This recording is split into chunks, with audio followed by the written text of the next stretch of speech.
Sejam muito bem-vindos e muito bem-vindas à nossa primeira aula de Gerenciamento de Crise e Relação com Stakeholders. Hoje, iremos ver o caso Brumadinho. Quando falamos em partes interessadas em uma empresa, principalmente quando se trata de uma empresa com capital aberto e negociada na Bolsa de Valores, como é o caso da Vale, o primeiro nome que geralmente vem à mente são os acionistas, os stakeholders. Mas os acionistas não são as únicas partes interessadas ou stakeholders.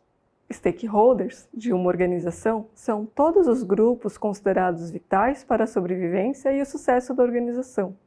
A noção de legitimidade e percepção dos stakeholders é tão forte que, independentemente de um incidente ter ocorrido ou não, se os stakeholders acreditam que há uma crise, então há uma crise.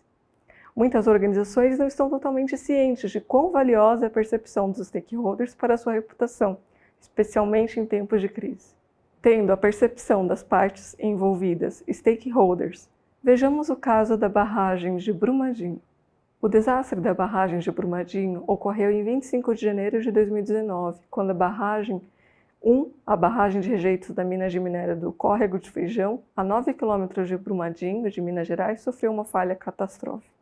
A barragem é propriedade da Vale, a mesma empresa envolvida no desastre da barragem de Mariana em 2015. A barragem liberou um fluxo de lama que avançou pelos escritórios da mina, juntamente com casas, fazendas, pousadas e estradas céu abaixo.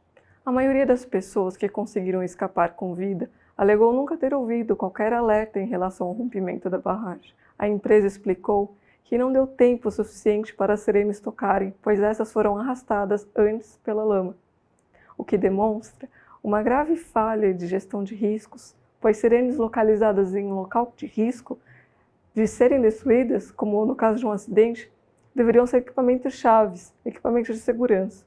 Em 26 de janeiro de 2019, o presidente da Vale afirmou que a maioria das vítimas eram os próprios funcionários da Vale. Em janeiro de 2020, 259 pessoas foram confirmadas como mortas e 11 consideradas desaparecidas. Atualmente, o número foram atualizados para 270 mortes. De acordo com o Cadastro Nacional da Agência Nacional de Mineração, a barragem do Córrego do Feijão, construída em 76 e adquirida pela mineradora em 2001, foi classificada como uma pequena estrutura, com baixo risco de alto potencial de dano. Em nota, a Secretaria do Estado do Meio Ambiente e Desenvolvimento Sustentável informou que o empreendimento foi devidamente licenciado. Em dezembro de 2018, a Vale obteve licenças para reaproveitar resíduos da barragem e encerrar as atividades. A barragem não recebia rejeitos desde 2014 e passou, segundo a empresa, por inspeções de campo quinzenais. Porém, a Vale sabia que os sensores que monitoravam a integridade estrutural da barragem apresentavam problemas. O rompimento da barragem liberou cerca de 12 milhões de metros cúbicos de rejeitos. De acordo com especialistas, os metais dos rejeitos foram provavelmente incorporados aos solos do rio e poderão afetar todo o ecossistema da região. Em nota, o Greenpeace Brasil afirmou que o rompimento da barragem de Brumadinho foi uma triste consequência do que não foi feito pelo Estado brasileiro e pelas mineradoras depois da tragédia da barragem do Fundão em Mariana, também controlada pela Vale.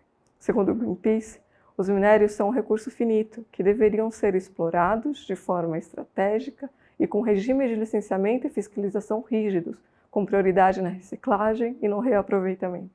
Um dia após a tragédia, o Instituto Brasileiro do Meio Ambiente e dos Recursos Naturais Renováveis anunciou multa de 250 milhões à empresa Vale. Ainda como resultado do desastre, 3 dias após a tragédia, a cotação das ações da Vale caíram 24, perdendo 71,3 bilhões de reais em capitalização de mercado, a maior perda em um único dia da história do mercado de ações brasileiro. Na cidade de Brumadinho, muitas áreas agrícolas foram afetadas ou totalmente destruídas. A pecuária local sofreu prejuízos principalmente com a perda de animais, como gado e aves. O mercado local também foi impactado pelos danos, com algumas lojas e estabelecimentos fechados por dias.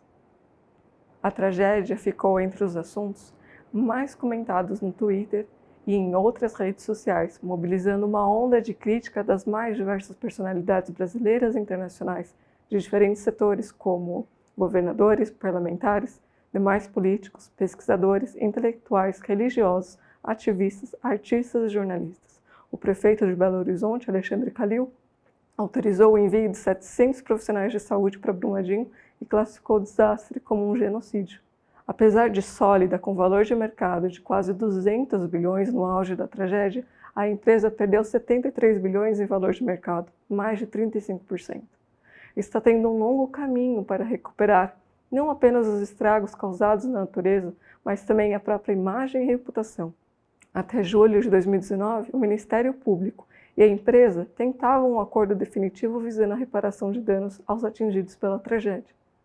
O passivo da empresa, tanto em indenizações quanto em reparações pelos estragos ao meio ambiente e à economia local, é incalculável, deixando receosos não só os investidores, visto que indenizações e outros desembolsos não programados afetam seus dividendos, mas também toda a sociedade brasileira e moradores em que a Vale possui explorações. Encerramos a primeira aula por aqui e até a próxima aula.